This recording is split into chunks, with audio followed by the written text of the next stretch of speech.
মদিনার সবচাইতে গরিব সাহাবী বেলাল রাদিয়াল্লাহু তাআলা আনহু লজ্জাস্থান ঢাকার জন্য শুধু একটা জামা ছিল, গায়ে দেওয়ার মতো কোনো জামা নাই। এই সাহাবীর মতো গরিব কোন সাহাবী মদিনার জমিনে নাই। এই বেলাল রাদিয়াল্লাহু তাআলা আনহুকে বিশ্বনবী ডেকে বললেন, ইয়া বেলাল আনফিক ইয়া বেলাল লা তাখশা মিন যিল আরশি ইকলালা। ও বেলাল, আল্লাহর রাস্তায় দান করো, কারণ আমার আল্লাহর ধনভাণ্ডারের কমতি নাই।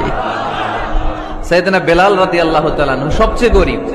শুনতেছেন, বুঝতেছেন? সবচেয়ে গরিব। ডাউন পার্টটা ঢাকার মতো একটা গার্মেন্ট ছিল, একটা কাপড়, এটা পেঁচায় আসতো, নামাজ পড়তো। গায়ে রাখার মতো কোনো জামা নাই, আর খাবার দাবার টাকা পয়সা বলতে নাই।